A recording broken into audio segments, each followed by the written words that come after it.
morning, dear students. How are you all? I hope you all are fit and fine and you are enjoying at home. Okay, so exams are going to start very soon. Read all the lessons and learn all the question answers. Yes, do revision every day. Yes, because this is your last and final exam.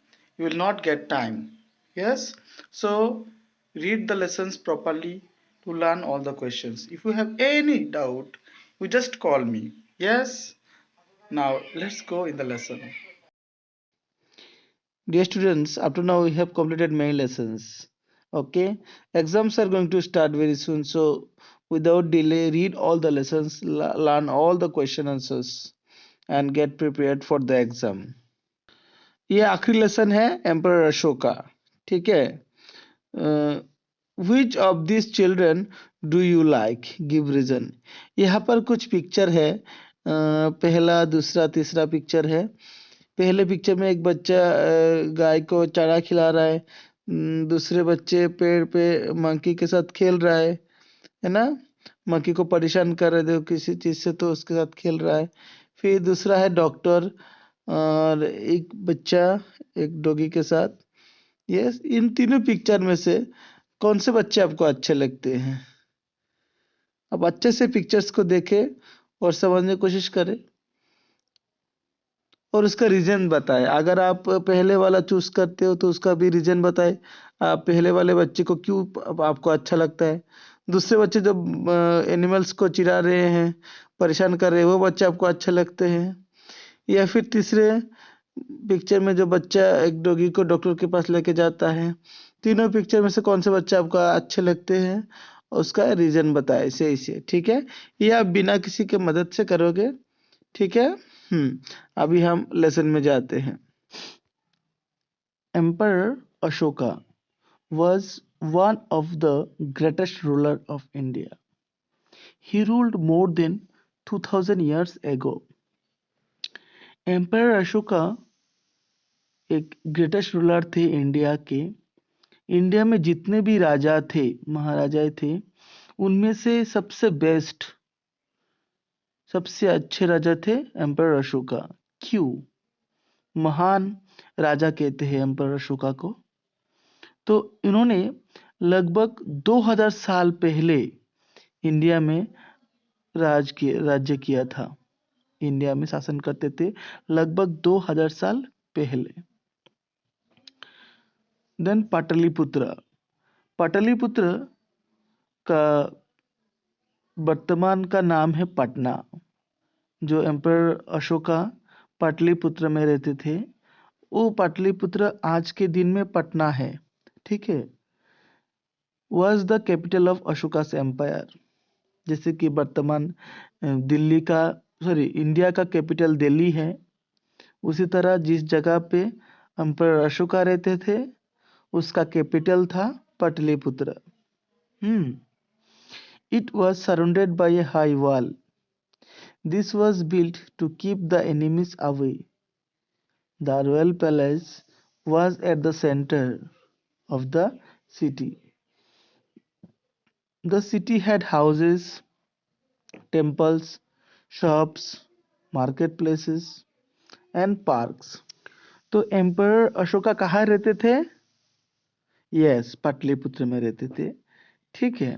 और उनका जो palace था वो पाटलिपुत्र में था और उनके palace के चारों दिशाओं में बहुत ही ऊंची दीवार बनाए रखे थे ताकि दुश्मन हमला ना कर पाए जल्दी से.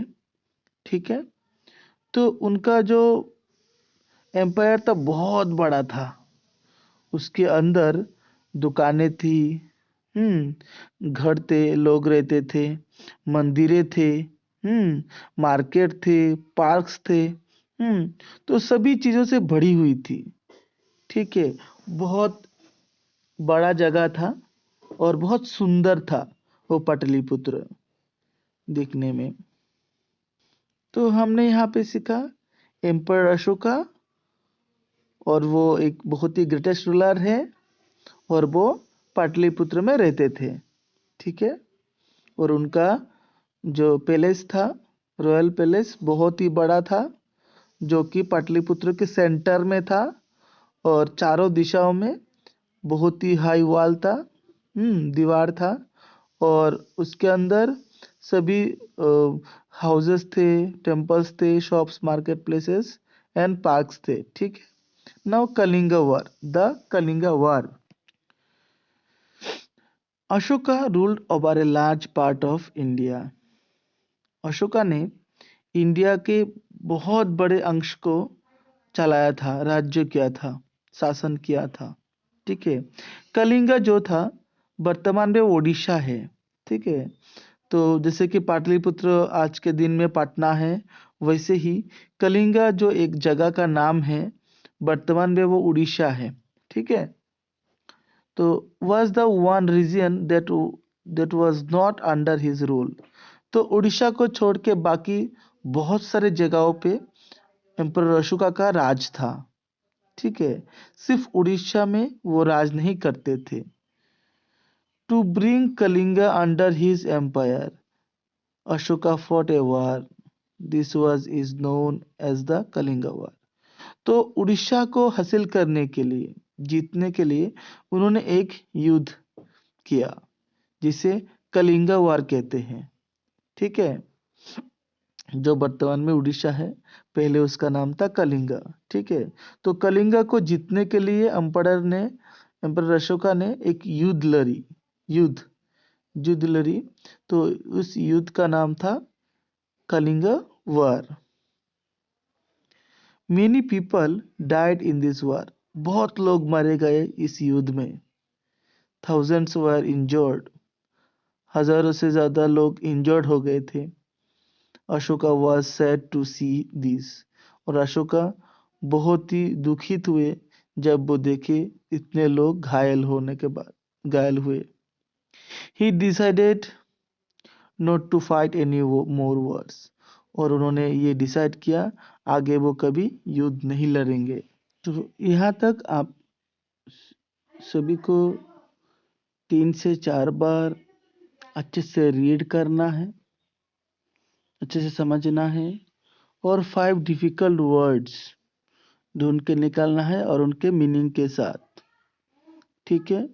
मुझे ये कहने में बहुत ही बुरा लगता है कि बहुत सारे स्टूडेंट हैं जो रेगुलरली वीडियो देख नहीं रहे हो और मुझे अपना होमवर्क ख़त्म करके भी नहीं भेज रहे हो। तो आप अपना होमवर्क कंप्लीट करें, लेसन्स प्रिपेयर करें, सीखें, क्योंकि एग्ज़ाम बहुत जल्द शुरू हो जाएगी। जैसे ही लेसन ख़त्म हो जाएगी आपका एग्ज़ाम शुरू हो जाएगा। तो आप अच्छे से प्रिपेयर करें। ठीक है। बाय।